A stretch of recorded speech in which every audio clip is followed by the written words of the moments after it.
So hello again. I wanted to add something about the Igaro C1. I'm going to put up a review soon. I made some videos on a long bike trip that show you the application in work, at work, and the light outputs at night on bad roads, etc. A combination of everything, sort of summary you could say.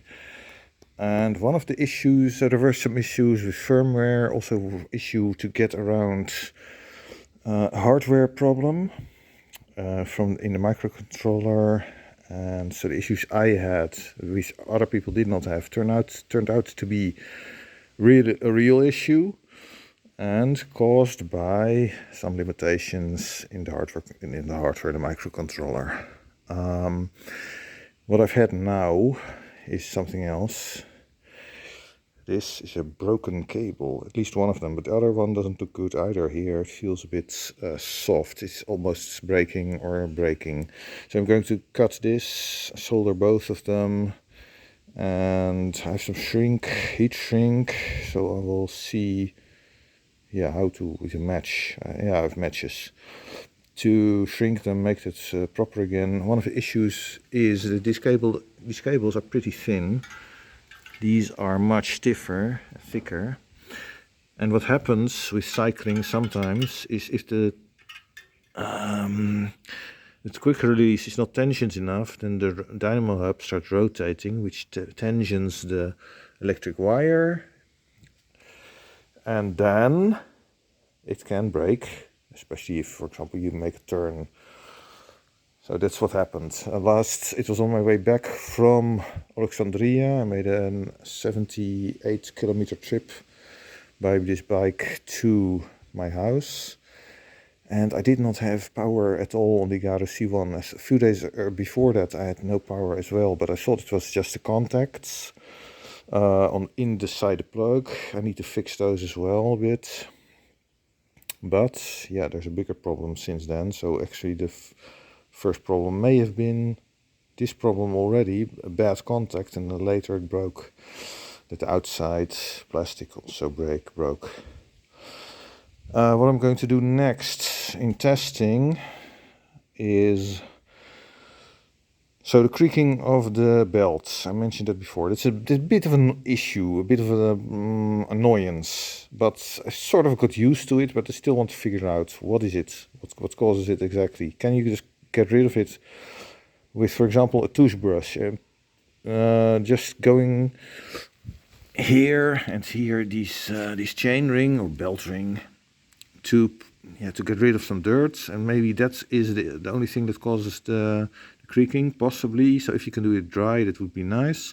I'm also going to take a little bit of water, bottle of water, to clean everything with water and see if that fixes it. If the dry fix doesn't work, that'll come the next time I'm making a 100-kilometer trip or so. I've been so busy with other things that I haven't really got around to trying this, trying to get to what causes really this creaking issue. But other than that, the belt is really good. It works well. Even some things got into here, and I think one of them was this. Yeah, one of them was actually this, and that's why this is what is from a company in Germany called Fahrer, I think, which is a bit of a stupid name. It just means it's the same as meaning as a cyclist. But this is pretty useful. For example, you can put a pizza box here and then clamp it. You can quickly change the length this way. Wait a minute. You can pull it or push it like this, so you can quickly make it shorter and longer for boxes to transport if it's not a too big box.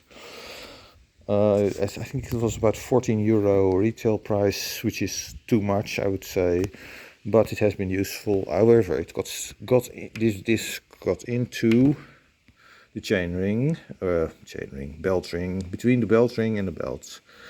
And everything turned out to be okay, no problem, nothing seems to be damaged. I've been using the belt for hundreds of kilometers since then. But yeah, this whole thing disintegrated, and I could fix it somewhat by putting it back together. Only the middle prong is gone, which means it could get loose, but it's held up so far. So it's a bit, yeah, it's not in great shape. In any case, yeah, that's sort of a review of that. I would say, worth the price? I don't think so. Better to get just a spider, something like that, or a cargo net. Let's see. Yeah, so I'm going to test whether the creaking can be removed. Pinion, I have no issues with it at all. It switches very well. Yeah, you have the crunch now and then, but it seems that they can deal with that. Another issue with the bike, the kickstand has been getting loose. I think the bolts cannot handle it and they deform or something like that. So I need to fix it again.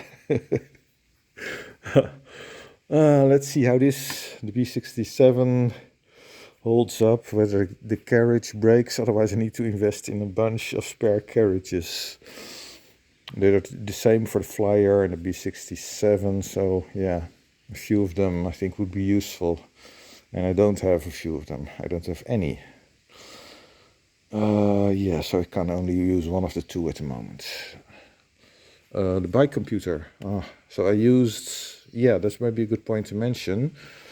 I used a Catai Padrone digital, which I bought second-hand, to try in particular cadence measurements. I had another with cadence measurements at our bike computer. Which one was it? But it's one that was lost, or what is it? Lost? Was it on a stolen bike? I don't remember. So I bought that for that. And the sensor was here. It's a combined sensor for the crank. You put the magnets here and the magnets here and the spokes. I did not like it really. I got too often that I hit the sensor or the magnets. So in the end I switched back to this Catai Velo 7 wired, and that's fine. It's reliable, it's cheap. Only issue I have, now and then the display just disappears. I don't know why. When I take it out like this, then it's okay. Put it back in, then the display becomes really dim. I have no idea why. But anyway, I will keep using it. And I think that's it. Pumps and yeah, valves I've been thinking about getting, but they've still not been available, or it's really difficult to find them.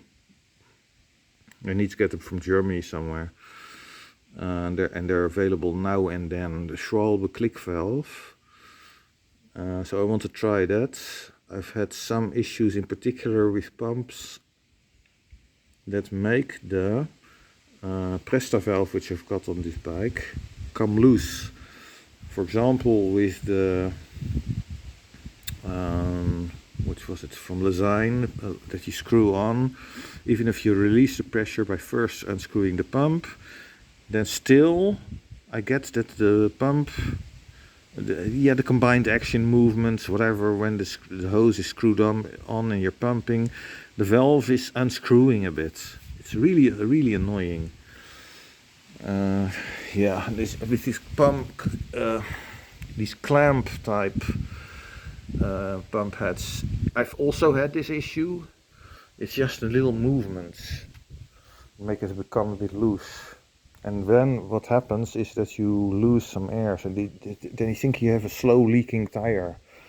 And it turns out the pump, the valve was just a little bit loose. And sometimes it's okay, other times it needs to be really tight, depends a bit, for it not to leak air. So I want to try the Schwalbe click valve.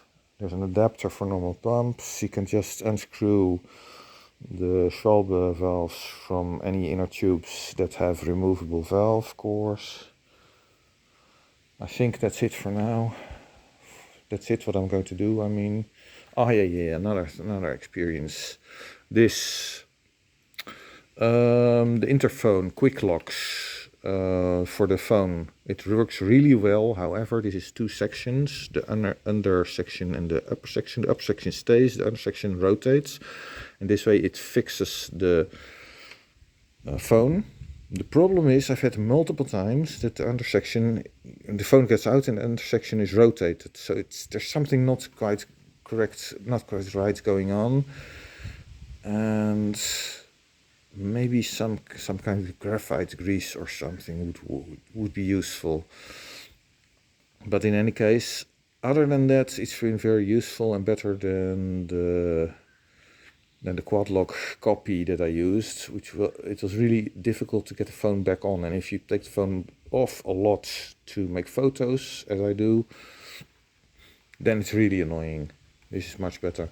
Downside, there's no induction charging module, for example, which could be really useful because I often forget to plug in the cable again. Otherwise, it all happens automatically. Although the downside is it's less efficient. So maybe it would not really help much. That's it for now. Bye.